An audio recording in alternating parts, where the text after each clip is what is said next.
They found her at dawn, 16, bright, the town's golden girl, floating like a secret the river refused to keep. For 7 years, the case cooled into rumor. Whispered fights, blamed lovers, a mother who never stopped combing the shoreline.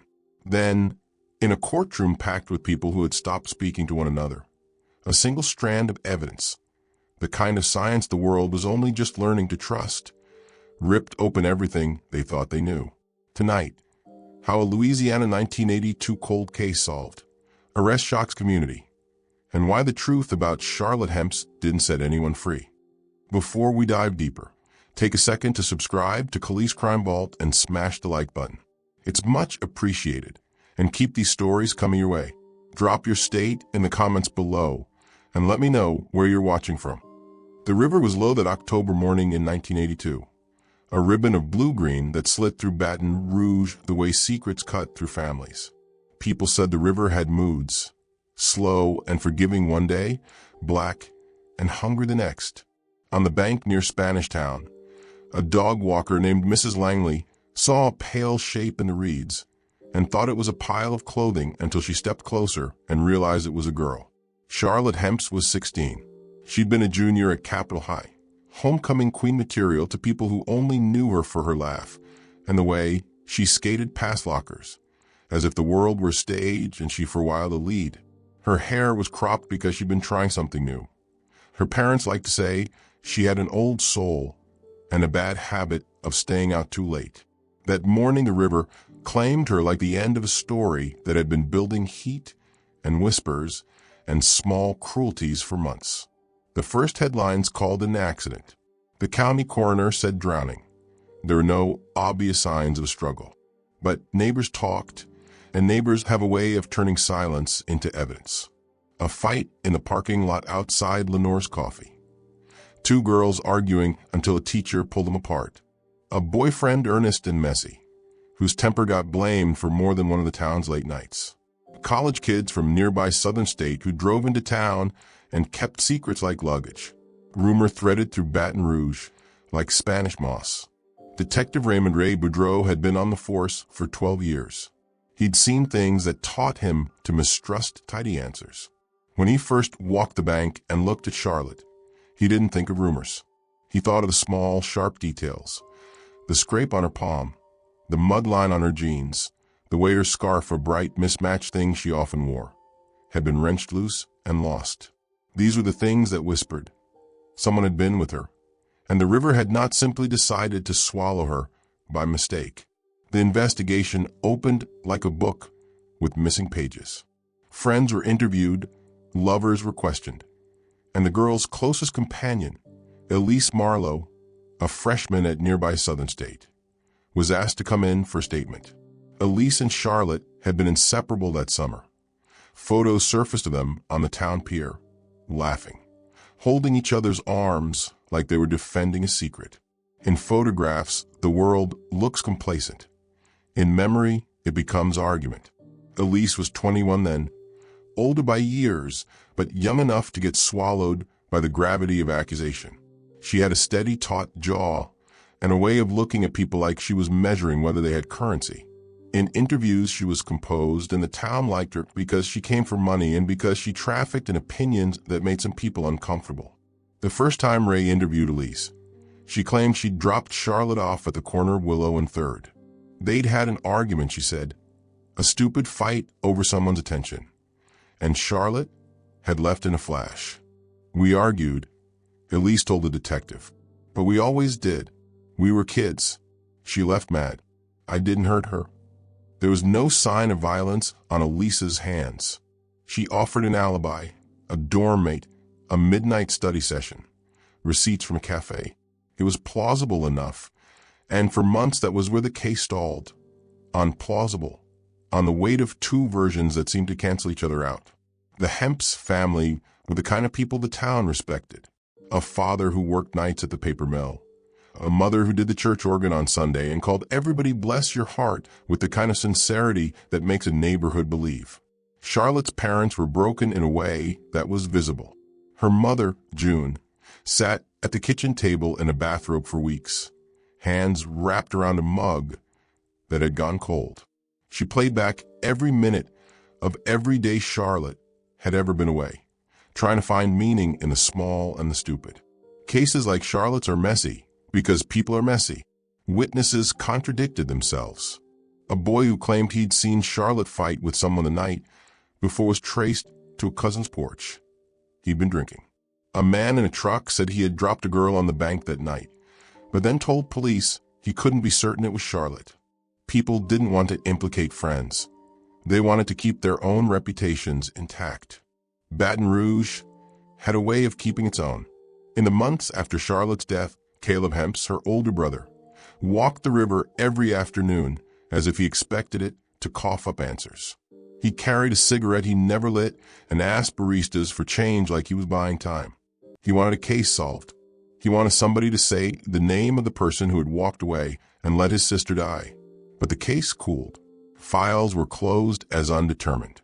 Life resumed like a stitched wound, there but not quite whole. Elise left town in the spring for scholarship in New Orleans, and television reporters drifted away, their headlines replaced by other things. People in Baton Rouge tried to pretend the news was old. The Hemps family never did. They lived with the empty chair at Thanksgiving the way people live with a scar, a shape that shows under certain lights. 7 years passed. It was 1989, and the world had shifted in ways that made cold cases hot again. DNA testing, fledgling in its criminal application, offered a promise. A strand of evidence that might be read like a letter, even when testimony had faded. Detective Ray, now 39 and more stubborn than ever, watched the science with something bordering on hunger. He had kept Charlotte's evidence kit in a plastic bag, labeled and stored. If anything could speak, he thought, it would be the things that had been washed in the river. The technology required samples, careful labs, scientists whose work sounded like magic. Electrophoresis, DNA profiling. A suburban lab in Baton Rouge had acquired the equipment. Ray made the calls. There was resistance from some quarters because DNA was new and expensive, and because evidence that sat silent for 7 years made people nervous. But the Hemps pushed, and the state's attorney relented. The evidence, the scar fragments, underclothing, the small fiber caught beneath a fingernail, were sent to a laboratory that would turn particles into names. When the first report came back, it was partial, a whisper of matches and exclusions. Ray read it like scripture. The fibers on clothing were consistent with the type commonly used in a certain brand of jackets. There was material evidence that connected a sample to a source. But the real breakthrough, that line that would pivot a rumor into a courtroom, came from a match. A genetic profile from under Charlotte's nails matched a profile connected to someone in the state's database.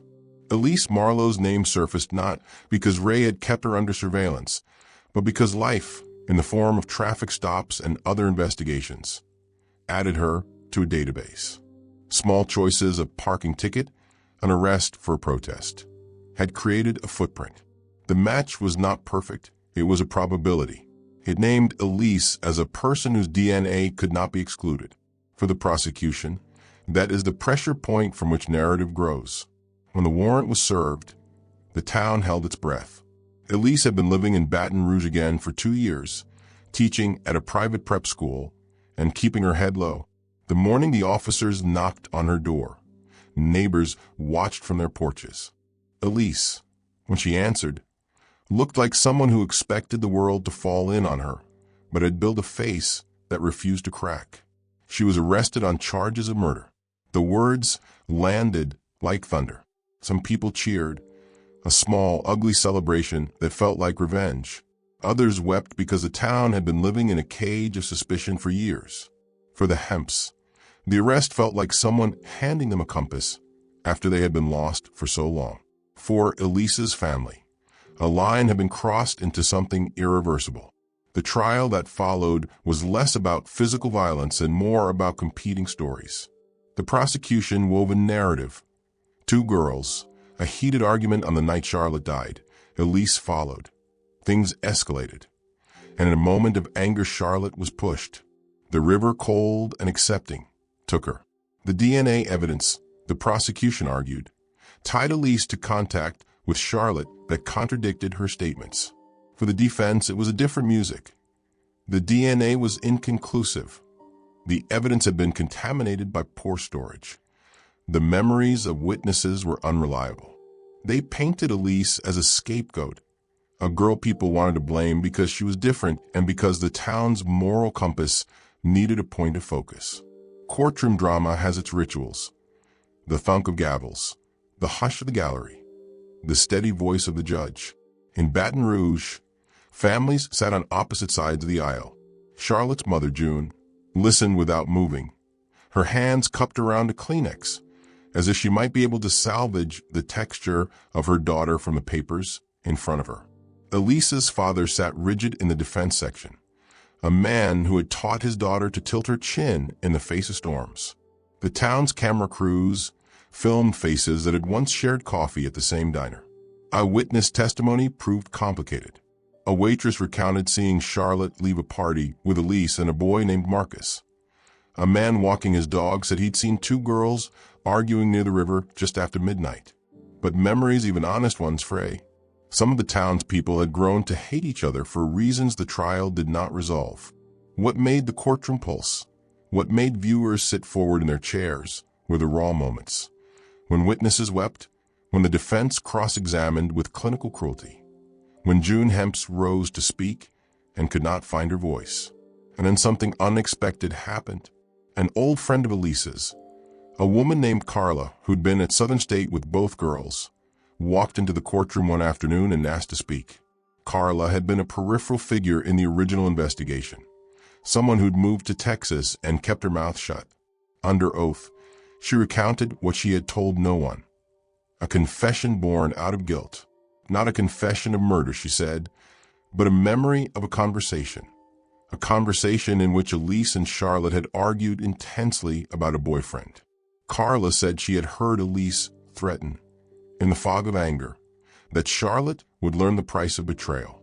She had left the room believing this was adolescent bluster. She had told no one because fear silenced her and the logic of nothing happening made her think it was over. Carla's voice cracked as she admitted that the thing she had kept had become a weight she could no longer carry. Carla's testimony was a pivot. It did not prove the push, nor did it nullify the gaps in the prosecution's case. But it moved public opinion and forced Elise to face the simmering anger that had built between the girls. The defense, desperate, tried to discredit Carla, to say she was bitter, to say she had reasons to lie. But Carla's confession had that terrible quality of private truth suddenly made public. There were other twists. Rumors that had once been whispers turned into evidence of motive. Marcus, the boyfriend who had fallen into the careless kind of grief that makes people talk, failed a polygraph test and then ran to Mexico for 6 months. Neighbors who had once shielded friends now testified in ways that made the gallery gasp. A teacher who had seen bruises on Charlotte earlier that year admitted he had not called anyone because he feared the retribution of parents. The prosecution built its case around motive, opportunity, and the DNA match. The defense planted doubt like seeds. They pointed to inconsistencies in lab notes, to possible contamination, to the fact DNA matching in 1989, though promising, had limits. The jurors, ordinary people tasked with extraordinary decisions, sat through testimony after testimony, their faces like masks that registered nothing and everything. What no one could have predicted was the moment the trial took on the air of confession.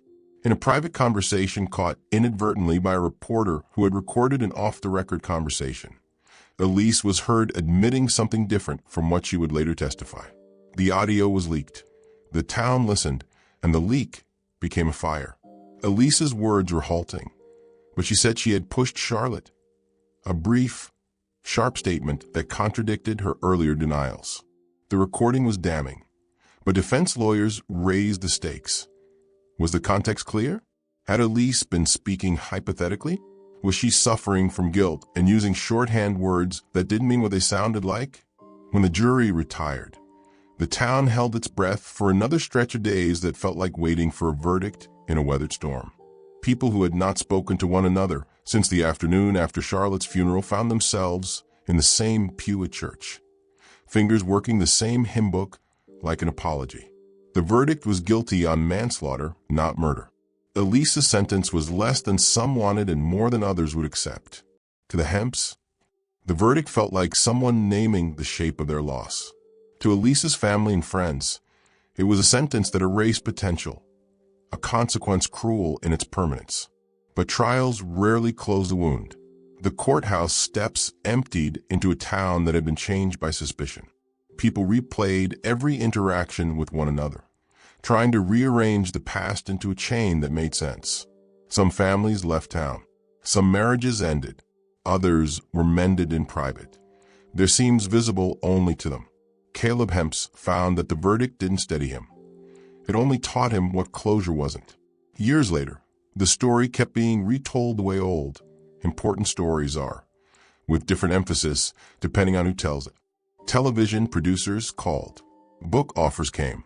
The Hemps declined most of it, wanting to keep Charlotte in a light that wasn't commercialized.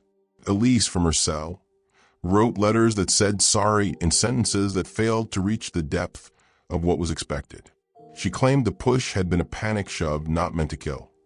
She claimed she'd meant to frighten Charlotte into running away, not into the river's arms. People read her pleas and couldn't decide if they were a portrait of guilt or a trick of remorse. What made this case stick in the town's throat for years was not just the act, but how easily human relationships could harden into enemies. Girls who had been friends turned public. Secrets, romantic jealousy, whispered insults, had become the kindling for a furnace that consumed two families. The river kept moving, indifferent. Charlotte's name became a cautionary tale in the classes at Southern State, a quiet reminder about how small choices ripple outward. Yet the arrest and trial had another, quieter effect. It changed how evidence was treated in Baton Rouge. The Hemps' insistence that the DNA be tested led the county to invest in better storage, better cataloging, and an insistence that no piece of evidence be allowed to rot in a plastic bag. The city formed a cold case unit, a small team of detectives who took on files that had been sleeping in drawers. Charlotte's death, in a certain sense, became catalytic. If there is a moral to this story, it is not tidy. Justice in small towns is messy and slow and often feels insufficient. But there is also this. The advent of DNA as a tool of truth means that voices once lost can be heard again. A sample, a fragment, an innocuous piece of fabric can become a herald. Technology does not heal grief, but it can reorient a community's sense of what is possible. Years after the trial, June Hemps planted sunflowers by the river. They grew tall and stubborn and helped her remember that beauty sometimes springs from the ground once trampled. She would stand there in the late afternoons, hands in her pockets, watching the water and thinking of her daughter's laugh. She did not seek vengeance. She wanted questions answered. The answers, in their bluntness, brought only the quiet that follows a storm. And yet some coroners refused to lie down. A rumor alive as moss suggested another truth, that someone else might have been near the river that night, someone who had their own reasons for staying silent. The defense had always argued alternative theories, and a small band of townsfolk, those who never liked tidy endings, kept asking for files to be reopened. There were inconsistencies in timelines, small things that didn't align. People kept finding new reasons to re-examine phone logs, to dig through old boxes, to ask whether a single conviction had made a full answer. This tension swelled into a final scene no one in Baton Rouge would forget. On a humid afternoon, a man arrived at the Hemps porch with a box of old cassette tapes and a confession he'd never given. He was not a witness at the original trial, but had been at the edges of town life, a mechanic who worked nights and whose shop was the kind of place people forgot to mention. He said he had a tape of two girls arguing that night. It was grainy and confusing, but in its static he heard voices that could change everything. The tapes were handed to the cold case unit. They listened with the kind of attention that is itself a ritual. The tapes yielded a noise at the end, a splash, a shout, a voice that might be Charlotte's. For some, this confirmed what they'd always believed. For others, it opened the possibility that the story had a new chapter. The audio did not solve everything. It raised fresh questions about the timeline and who had been present. The town felt that old, uncanny sensation, the past once again, refusing to stay buried. And so we come to a new juncture. The conviction, the trial, the DNA. These are facts laid down like stones across the river of years. But stones can be rearranged. New evidence can be found. New voices can coax the truth into the light. For Charlotte, for June, for Elise, for the people of Baton Rouge, the story is not finished. The last image in our documentary is of the river at dusk, slow, reflective, holding within it the fragments of everything that happened. Families move away, names change, and the river keeps taking and keeping. But sometimes in the quiet of the night, in the breath between tides, the current carries a secret upriver. The cold case unit has the tapes now. The town waits. People call it closure when it comes. Others call it accountability. For some, it will be neither. The camera pulls back from June Hemps sunflowers and from the small Justice Department placard tacked to a wall near the courthouse. A final line of text appears. New evidence has been submitted to the state attorney. A reopening of the investigation is under review. Then the screen cuts to black. The tapes had arrived in an ordinary cardboard box, the kind of thing you might get with old photographs or tax records. Detective Raymond Boudreau felt the weight of it like a new obligation when Tommy LeBlanc handed it over to the Baton Rouge cold case unit. There were cassette tapes labeled in a hand that had hesitated. Charlotte, 10 of 82, porch. For 7 years, a conviction had given the town an apparent ending. Now the box reopened the file like a hand forcing a vein back into sight. At first, the tapes were nothing more than hiss and the low, distant sounds of a night alive with insects and the slow sigh of a river. To an untrained ear, they offered atmosphere, not answers. But the cold case unit had learned to coax meaning out of noise. In a lab lit with a steady yellow glow, a technician named Rosa ran them through filters newer than anything Ray had imagined in 1989. The hiss thinned. Voices grew teeth. A third voice emerged from the static. A man's, low and clipped, a voice that had not been credited in the original investigation. It was the sound of someone more than an observer. There was laughter, sharp and brittle. And then the quick, brittle syllable of a female voice, Charlotte's or Elise's, it was hard to tell, followed by an exchange that, once heard, could not be unheard. "You think you just take him?" the male voice said, precise and cheap as coin. "No," Charlotte snapped. "You don't own people." A scuffle of feet, the rustle of a coat, a final, what sound recorded so far away the tape might have been merciless or merely ordinary. Then silence. The technician amplified the middle band and rewound and listened again. Names are not clear at first. They floated like smoke. But there was something a voice did. It breathed in a way that revealed a speech pattern, an inflection that people who knew the town would recognize. Tommy had said he'd found the tapes in a box of old things after a shed fire at the edges of his property. He'd been a mechanic most of his life, a man who fixed mufflers and kept time with the clatter of an engine. He'd rarely left town and had a memory that served as a ledger. Who owed him money, who borrowed a tool, who spoke too loud. When he handed the tapes to Ray, his hands were steady, but his eyes carried a heaviness like a man unloading a stone he had kept in his pocket for years. The cold case unit reopened the investigation formally. New warrants were written. Evidence that had been stored carefully, Charlotte's scarf fragments, the fiber beneath her nail, were tested again with methodologies that the old lab could not have imagined. DNA technology had continued to evolve. What had once been a match with probabilities was now a matrix of possibilities. In the months that followed, the town watched the slow dance of laboratory reports and subpoenas, as if they were episodes in a serial. The audio lab did what modern labs do. They compare computed and mapped voice prints. The male voice on the tape, when run against an archive of public recordings, matched not one but two. A radio sermon and a commencement speech given by a local pastor who had been a pillar in Baton Rouge for decades. He had counseled the bereaved, led charity drives, and stood at the ribbon cuttings where cameras liked to frame his smile. His name was Reverend Harlan Cormack. When Detective Ray saw the result, his chest tightened in a way that had nothing to do with surprise and everything to do with the sensation of treachery. Reverend Cormack was a figure who walked through the town's civic life like someone entitled to a blessing. He had been kind in public, severe in private, an archetype of moral certainty that made people feel both safe and judged.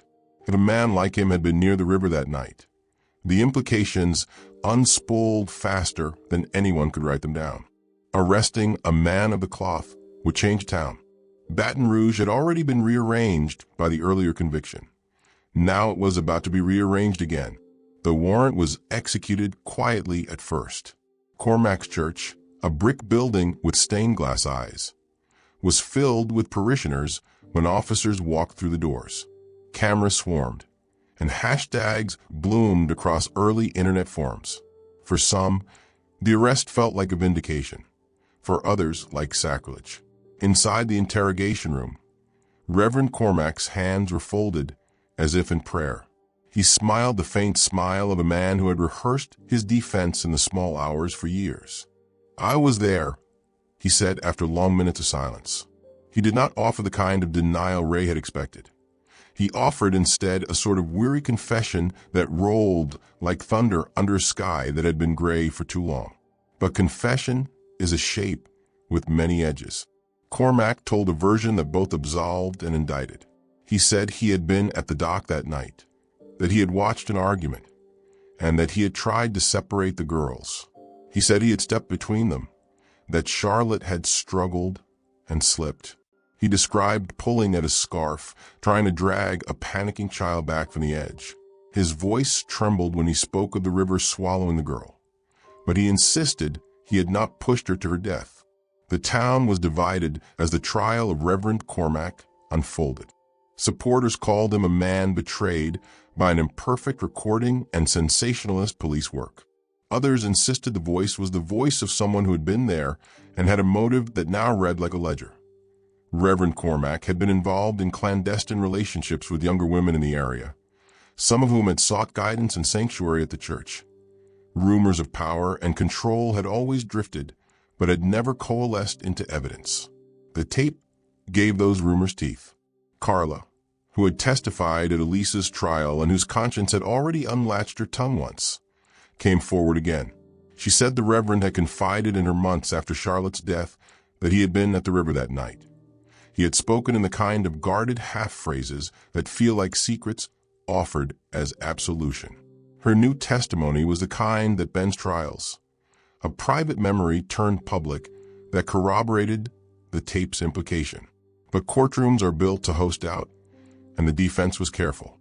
They argued contamination and coincidence. They pointed out that the Reverend's voice might be similar to another man's. They called witnesses to describe his philanthropic work.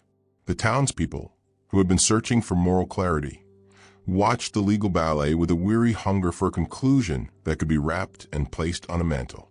Behind the legal motions, a quieter and more dangerous inquiry took shape. An investigative journalist from a regional paper unearthed church records, travel logs, and a list of names of young women who had confided in Reverend Cormack over the years. Some stories were tender, some were dark. A pattern formed, not proof of murder, but a pattern of influence and secrecy that made the scenario of a cover-up plausible. As the prosecution prepared its case, Ray dug into the mechanics of that night. He revisited the docks, paced a path where Charlotte and Elise had once walked, and found footprints that had not been there in 1982, but were preserved in the memory of those who had been present. Small, previously overlooked threads began to knit together into a thicker rope. Marcus's role, once marginalized by his flight to Mexico, came back into focus when he agreed to speak to Ray in a motel room under a hum of neon. He was older now, softer around the edges, and when asked about Reverend Cormack, he folded his hands and looked at the floor. "I always thought it was Elise," Marcus said slowly. "I wanted it to be. She was at the wrong end of my not knowing what to do. Marcus described nights of rumor, nights of jealous whispers, nights when Charlotte had told him of a man's attention she had feared and then deflected with jokes. He said he had seen the Reverend exchange a private word with Elise at a college fundraiser, a touch near the shoulder that looked like consolation. Elise, who had been convicted of manslaughter years earlier and was serving time, asked for a new hearing based on the tapes and the new evidence. Her lawyers argued that the revelation of a third-party presence and a potential alternative narrative of what had taken place constituted grounds for review. For Caleb and June Hemps, the news was a cyclone of hope and dread. Redemption, if it came, would not be simple. Would a reversal of Elise's conviction make the town breathe easier, or would it tear families further apart? The hearings were procedural but electric. Elise was brought from the facility in cuffs and watched the courtroom with a face that had learned to be compact, to hold things in. Her humanity was visible in small ways. The trembling of her hand, the way she leaned on a particular table edge like a child bracing for a storm. She testified, her voice now older and thin with years behind bars. She described the argument with Charlotte as escalating, a tempest of jealousy and fury, but refused to say she had intended harm. She spoke of the man on the dock with a kind of bitter contempt that did more than any lawyer. She painted an image of someone who stood over the two girls like a shadow, laughing at the petty cruelty of youth. Watching her, people saw someone who had been both accused and abandoned. As the proceedings continued, the story spread beyond Baton Rouge. National programs called for interviews. Documentaries were pitched. In the background, a team of analysts worked on the tape again and again, zooming into breath patterns and timing. The male voice, the analysis suggested, had a vocal signature that matched not simply the Reverend's public speeches, but also a private recording found in a filing cabinet at the parish. A pastoral counseling audio in which he spoke in the same cadences and with the same clipped consonants. When the case went forward against Reverend Cormac, the town became a theater of conflicting allegiances. Some parishioners packed pews to show support. Others walked out in protest. The church's stained glass was suddenly the backdrop to a scandal the town had refused to see for years. June Hemps sat in the gallery with her hands clasped like prayer. She wanted the truth. She wanted it like a contractor wants beams, solid and in place. The trial that followed felt like a Greek tragedy retold for television. Testimony was layered with small combustions of shame and revelation. Women told of inappropriate counsel, of late-night visits for talks, of favors done and favors expected. Tommy testified about the tapes and about the shed where he had found them. Marcus testified about what he'd seen. Carla described her memory again with the dry honesty of someone who had been carrying a weight. There were fractures in testimony, inconsistencies for the defense to exploit, and there was the magnetic power of the audio itself, a piece of recorded night that refused to be reduced to rumor. And then, in a moment that slid the case from the realm of argument into something raw and human, a witness stepped forward whose presence the defense could not have predicted. Reverend Cormac's own sister, Marlene. She had been estranged from him for years, living quietly across state lines, and her voice at the stand had the fragile, brittle clarity of someone who had reconciled with the idea of speaking at last. "I was always scared of him," she said plainly. "We were children in a house with a man who needed admiration, and he learned early how to take it and hide it. I don't have the right words. I have the right memory." Marlene described patterns, a need for secrecy, an intolerance of being contradicted, a hunger to control even when he named a counsel. Her testimony reframed privacy as power, and power as possible violation. The courtroom absorbed it like a blow. For those who had loved and trusted the Reverend, the blow felt like a betrayal with a jagged edge. The prosecution's case closed with the audio played in full, enhanced and clear enough that the breath, the pause, the small laugh at the close of the tape could be heard.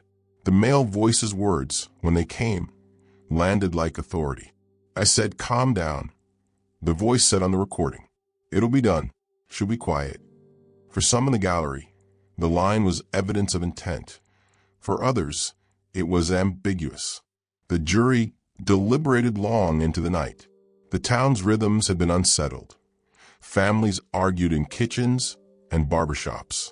The question in everyone's mind was as small and as large as a stone. Did the Reverend intend for Charlotte to die? When the verdict came, the courtroom was packed like a body with every organ exposed. Cormac was found guilty of being complicit in an offense that led to Charlotte's death. Not the identical charge some had sought, but a federal-level accessory count that would put him behind bars for years. For some of the Hemps family, the verdict was a bomb, a public naming of culpability in a man who had once been beyond reproach. For others, the partiality of the conviction left a taste of unfinished business. But the verdict did not settle everything. The tapes, the testimony, and the judicial rulings moved like tectonic plates onto the town surface. People fled. Others arrived for reasons of fame and curiosity. Elise's conviction was reviewed in the light of new evidence and eventually reversed on the grounds that the jury in 1989 had not heard of the third voice and thus had not been able to weigh the possibilities. Elise was released after years behind bars. A woman who stepped out into a sun that felt different than the one she remembered. At first it seemed like the story was closing again. A tidy arc of accusation, trial, conviction, and release. June Hemps, who had wanted answers more than retribution, accepted Elise's release with a complicated face. She sat across from Elise in the days after the release. The two women, one who had lost a child and the other who had been convicted, spoke in a cafe with the autumn light falling in a manner that made the conversation feel both fragile and sharp. "I want the truth," June said simply. "Not to undo what's been done, but to know who else was there." Elise looked at her with a steadiness that years in prison had taught. "I try to tell them," she said. "I try to tell them then what I remember." But nobody wanted to listen to anything that didn't make the story simple. In the months that followed the release, a quieter investigation continued. Not in front of microphones, but in the pages of notebooks, in the hours of solitary listening. The tapes had been just part of a web. As Ray and his colleagues dug, they found more. A journal that Charlotte had kept hidden in a book she had left at Lenore's coffee. A letter to Marcus that had never been sent. A photograph with a hand at the edge of the frame that had been cut out in the development process. Patterns emerged, and a new question started to make itself heard. Who had greater motive than anyone had yet named? That question locked into place when a fold of paper appeared in the files, thin, discolored, a kind of ledger of favors and promises.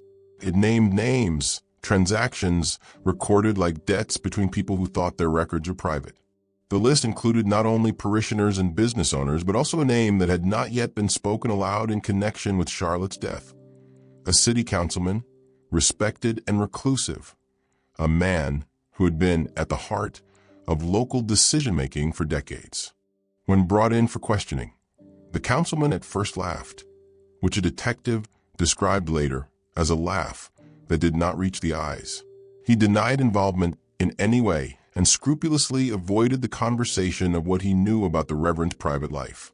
But the ledger, matching handwriting and a financial trail, with a knotted cord that pulled at more names. The town, tangled in its own networks of patronage and favors, found itself witnessing a series of unmaskings that stretched far beyond the riverbank. Days before another indictment was set to be handed down, the scene tightened in a way no one expected. Tommy, the mechanic who had given Ray the tapes, called one night with a voice that sounded like a man trying to steady himself to speak. He did not ask for protection. He asked only that Ray come to his shed. When Ray arrived, Tommy opened a rusted toolbox and removed a roll of film, a small plastic bag, and a single folded photograph. An image of Charlotte smiling, with a dark smudge in the lower corner that, when enlarged, looked suspiciously like the tip of a ring. Tommy told Ray a story that made the hair stand up on the back of Ray's neck. He said he had been working on a car the night Charlotte died and that a man, someone he had known to be a friend of the councilman, had come by the shop and asked him to keep his truck overnight.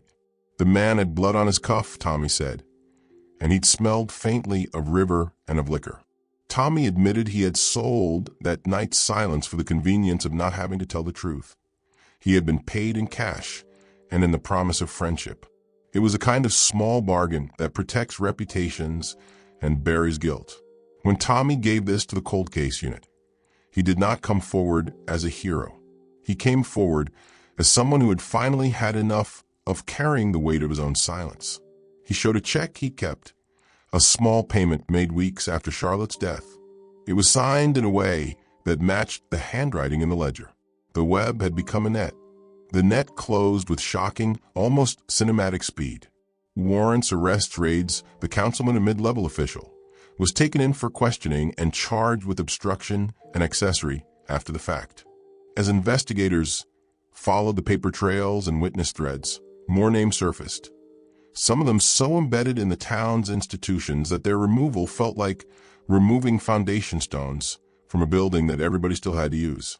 The town convulsed. Friendships ended. Families were divided along lines that made the old neighborhoods feel like foreign countries. Some stores closed because proprietors were implicated. A mural downtown was painted over. In the middle of this, a new and darker rumor took shape, one that glided across kitchens and barber chairs without any clear origin. The idea that Charlotte's death had not been a random product of a jealous argument, but part of a pattern of protection paid for by silence.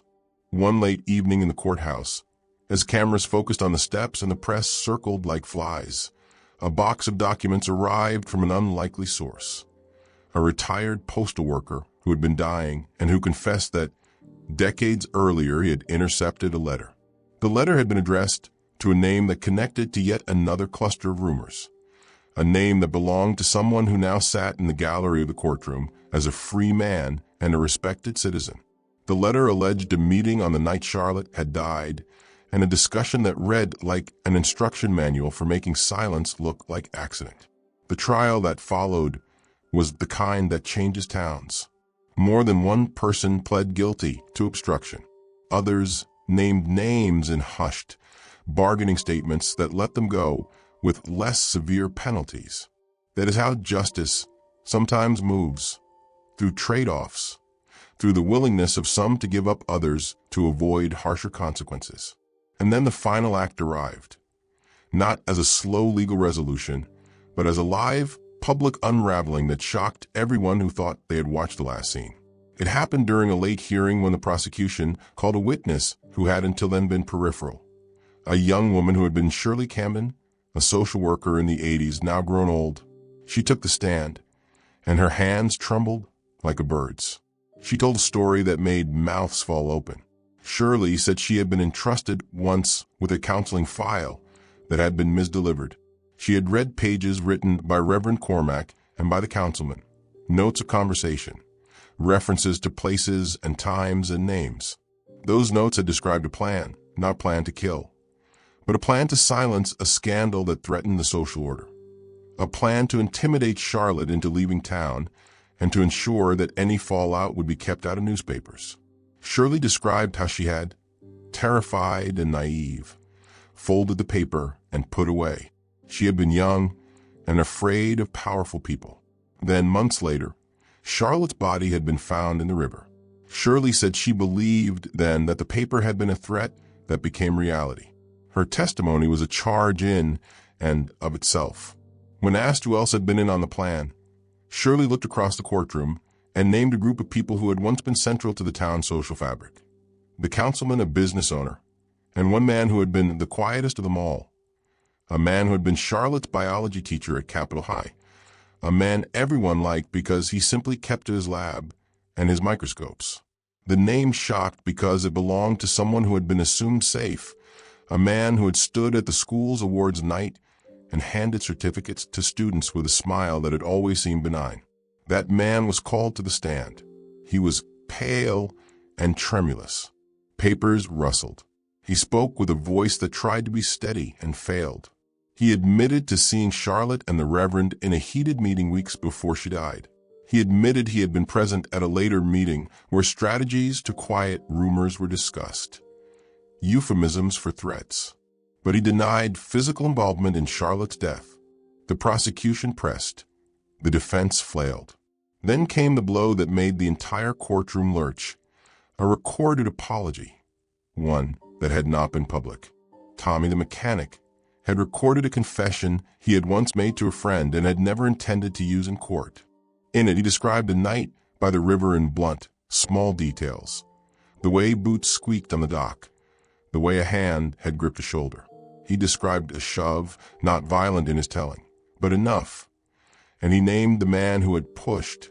The courtroom heard the words and sat with a silence like a held breath. The named man stood as if struck. He denied. Then, in the face of accumulated evidence and the moral weight of the morning, something broke. In a quiet, controlled moment that would be replayed for years on every screen, he said, "I was there." He said that the push had been his accidental at first, a shove that the river took further than anyone had intended. He claimed panic had set in. He claimed that the men present had argued, that they had covered up in fits of cowardice, and that they had imagined their way into a story where they were protecting the town. He named names in a voice that seemed to reconstruct his memory with each added syllable. The revelations cascaded. Some men who had once smiled at annual galas found themselves handcuffed.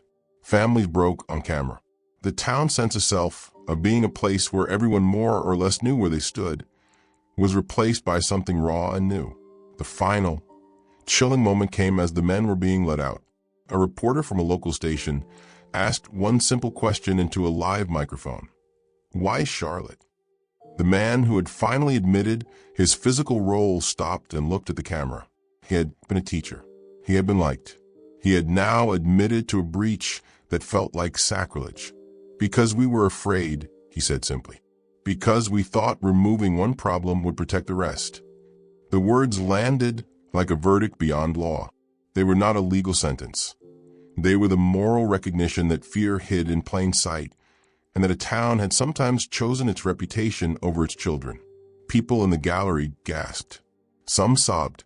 Others stared into the middle distance, as if watching the landscape of their past slide away. In the days after, Baton Rouge could not return to itself. Businesses closed early as employees watched endless replays. The church bells that had once marked comfort now seemed to clang like questions. June Hemps, who had wanted nothing more than to know what happened, found that knowledge was not a comfort. It was an unmooring. She could tell herself who had pushed, who had plotted, who had said words that bent toward silence. But there was no replacing the life taken. The men involved were convicted on varying counts: manslaughter, obstruction, and accessory after the fact. Some served time. Others took plea deals and walked away with community service and an ignominious place on history's margins. Reverend Cormack remained convicted and served his time at the same facility where Elise had been held. The sight of their paths crossing on occasion was a bitter punctuation that distressed many. But the final twist, the one that pressed its cold palm against the town's chest and made everyone remember that endings can have teeth, came on a rain-slick morning months after the last verdicts. A package arrived at the courthouse addressed to the Hemps family. Inside was a thin, yellowed notebook whose pages were filled with Charlotte's handwriting, the journal she had kept and which had been presumed lost. At the very back of the book, beneath entries about school and dreams and quiet, ordinary things, Charlotte had scrawled one line that no one had expected. I keep remembering the way they laughed about the river. The line read, I thought they were kidding. They were not. If anything happens to me, look by the old willow behind Lenore's. See, beneath that line taped into the margin was a small square of paper, a map crudely drawn, with an X next to the willows and a notation. Not just one. Detectives rushed to the place marked on the map. The willow leaned over the bank like an old sentinel. Under its roots, wrapped in oilcloth and decades of sediment, they found more than they had expected. A small tin box containing photographs, letters, and a ring. The photographs were girls, some unnamed, some recognizable from faded yearbook pages, all with smiles that looked like lights turned on. The letters spoke of promises and bargains and a private ledger of favors that read, like a ledger of conscience. The discovery suggested that Charlotte's death had not been an isolated incident of a night gone horribly wrong, but part of an arc of protection, of keeping inconvenient truths hidden. For the town, the discovery felt like a final betrayal. The past had been more complicated and more sinister than anyone had truly allowed themselves to believe. As news of the find spread, the community gathered at the river. People who had once stood on opposite sides of the argument now stood shoulder to shoulder in a kind of exhausted solidarity. June Hemps walked to the water's edge with the journal clutched to her chest. She lowered the book into the river for a moment, as if to return what had been taken. Then she turned and looked across at the town she had loved, and that had failed her daughter in ways both small and large. The last frame of this chapter, the image that would be replayed and still haunt the town, was simple and devastating. It was a photograph taken by a local journalist of the river at dusk. The camera caught a ripple near the old willow, and in that ripple, like a bruise on the surface of the world, the reflection of someone's face, not Charlotte's, not exactly, but a face that could be read as a mirror held to all who had looked away. And then, in an ending that stunned everyone in the town in equal measure, the cold case unit released a statement. More files had been found, more names were implicated, and the investigation was far from over. Along with that statement came an envelope addressed to the Hemps family. Inside was a single Polaroid taken in 1982, a candid of Reverend Cormac with his arm around the councilman, both laughing in a way they had long denied. On the back, in a looping hand, someone had scrawled 3 words, "Not done yet." The town's exhalation became a sob. People who had thought they could go back to their lives, realized the past, had more chapters. Questions remained. How many more had been hurt? How many secrets were still wrapped like shells beneath the river's surface? The final, chilling truth that stunned everyone was not a single act, but a revelation of a system, a network of silence that had been maintained by those who valued reputation above safety, and a generation's willingness to let young lives be collateral for the maintenance of an image. The arrests and convictions were not closure so much as the beginning of a new reckoning. The camera pulled back from the river one last time. The willow's branches shook in a wind that smelled faintly of rain and old coffee from manures. People stood quiet on the bank. The town's lights reflected in the water like a constellation that no longer told the same old story. In the hush, a voice, Elise's, now free but not healed, asked aloud, "Who else will we remember?" Her question had the force of a bell. And there, as the credits might roll in a documentary, is where the story stops for now. With a town that has been forced to look at itself, with names unmasked and reputations rearranged, and with the unnerving knowledge that the river had kept more secrets than anyone had guessed. The community had been stunned, not by one final reveal, but by the recognition that what they had believed was a simple tragedy was in fact an architecture of protection that had let tragedy repeat itself. That recognition is the most chilling ending of all, not because a single villain was unmasked, but because the town saw how it had been part of the mechanism that hid the truth. The final image lingers, the willow bending, the river flowing, and the faces of ordinary people, parents, teachers, pastors, mechanics, reflecting in the water like ghosts that, finally, must answer. They built a memorial where the willow had once bent low, not a statue, not a plaque with a few tidy names, but a stretch of riverbank reclaimed. Volunteers planted native grasses and milkweed. Neighbors hammered boards into benches and painted them bright so people could see the place and sit without pretending it was anywhere else. The hemp sunflowers kept growing, angry and beautiful, and people began to leave small private offerings there. A folded paper, a pressed paper daisy, the occasional cheap coin. The town did what towns do after a storm. It tried to tidy the visible wreckage even as rot and rumor sat stubbornly underneath. In the months and then years after the final round of indictments and the cascade of guilty pleas, Baton Rouge did not return to some earlier comfortable story. It rewrote itself. The city's calendar was marked now by public hearings and community listening sessions, by a slow, bureaucratic rewriting of how evidence was stored, how complaints about clergy and civic leaders were handled, and by the awkward, painful public reckonings that come when people you once trusted are exposed as fallible or worse. Some families fractured and never healed. The councilman's grandchildren learned, in schoolyard whispers and later at kitchen tables, what a reputation could implode into. The biology teacher's marriage dissolved quietly. He retreated to a smaller town and taught only adults for a few years before leaving education entirely. Parishioners who had once washed coffee pots and hung banners now walked past the church with their heads down, not because every parishioner was complicit, but because a place could carry the scent of scandal long after the words were spoken. Other families found ways to buy new seams. June Hemps and Elise Marlowe, whose relationship had been shaped like two jagged halves of the same story, eventually learned to sit across from one another without speaking, and in public at least, stopped flinching at the sight of the river. Caleb, who had walked the bank until his shoes wore through, started a small foundation in Charlotte's name to fund counseling for teens. It was an attempt to translate grief into something active, a practical scaffolding on which other young people could lean. The foundation hired local counselors and paid for small scholarships. And in that mundane work, there was the kind of stubborn grace money cannot buy. Steady, anonymous, and necessary. The city's institutions changed too. The schools added mandatory training on bystander responsibility and how to report concerns safely. The police department formalized the cold case unit and opened its files to independent review more often. The church installed clearer oversight and a procedure for outside counseling referrals that did not route everything through a single charismatic leader. None of these were quick fixes. They were procedural stitches that could be unraveled by apathy. And indeed, a few times the reforms were threatened by budget decisions and political turns.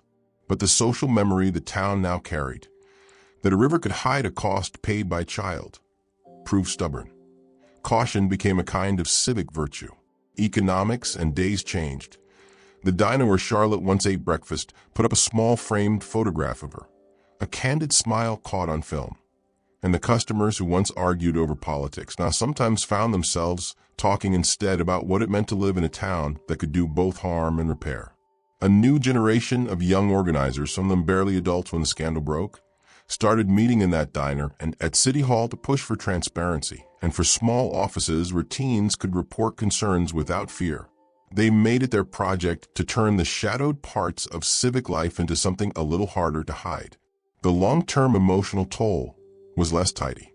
Grief is not a thing that ends with a sentence or a press release. June learned, slowly, how to keep living with the absence.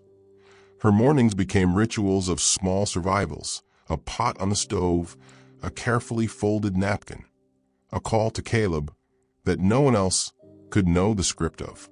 Elise, released after years in prison, moved into a tiny apartment and took work where she could find it. She gave interviews, some raw, some defensive, and in them she never quite let go of the way that accusation had hollowed the years from her life. For many in the town, what passed through them in that era was not a single emotion, but a braided set of experiences. Shame for what had been hidden, anger at those who had used power to silence, exhaustion at the relentlessness of accusations and exposures, and a cautious, sometimes stubborn hope that the next generation would be different. Parents learned to practice harder, more direct conversations with their children about consent, about speaking up, about the consequences of silence. Teenagers learned that rumors can ripple into ruin, that a whisper can be the first turn of a wheel with no easy stop.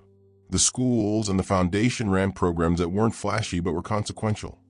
After-school groups where high schoolers learned how to report abuse anonymously, and civic awareness classes where students learned the rudiments of evidence and testimony so they could better understand what it means when people say, "I remember," or "I heard." Teachers emphasized listening skills, how to receive a story without immediately judging, how to protect the teller's dignity, and how to call for help. It was as much moral education as practical. Long-standing friendships had to be renegotiated. People who had once been close discovered layers in the lives of one another they had never suspected. Some of these conversations were brutal and honest.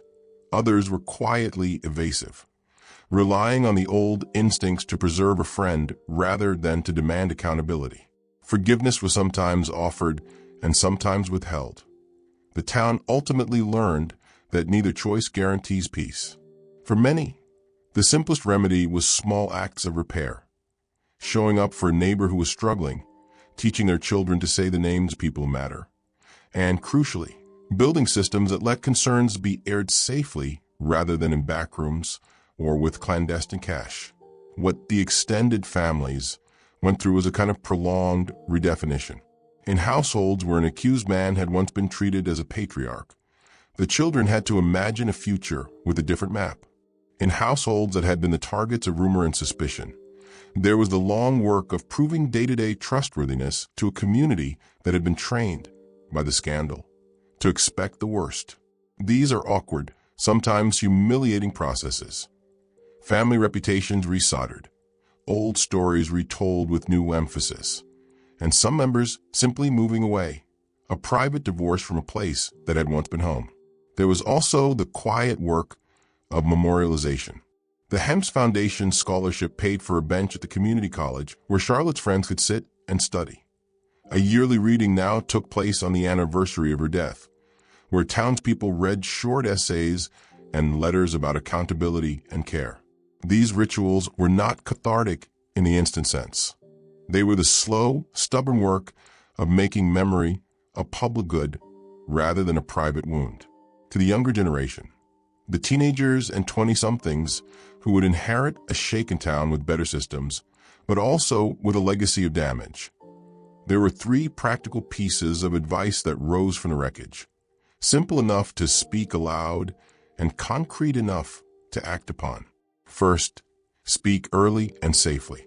If something feels wrong, a touch that stays too long, a favor that feels like a debt, a whisper that grows into pressure, find a trusted adult, an anonymous hotline, or a youth counselor. Do not wait for a perfect moment. The town learned too late that small silences stack into disasters. Second, learn the language of evidence and care for it. That means not sharing sensitive material recklessly on social media, but also learning how to document, date, and preserve what matters. A note, a photograph, a recorded audio made with consent can be hard to fake and easier to use later to show truth. It also means learning how to support someone who has been harmed without turning their life into a spectacle. Third, build community boundaries that are concrete, not charming. Institutions, churches, schools, clubs are only as safe as the checks around them. Hold them accountable not out of revenge, but out of stewardship. Celebrate leaders who accept oversight and step away from those who prefer secrecy. Voting, showing up at meetings, and asking pointed questions about policies are not just adult chores. They're the tools that make a place protective rather than predatory. The final twist of the whole story, the part that kept the town awake long after the cameras left, was this. What had started as a single, devastating death forced a whole town to confront the cost of its silence. It cost lives, sure, but it also changed how neighbors dealt with neighbors.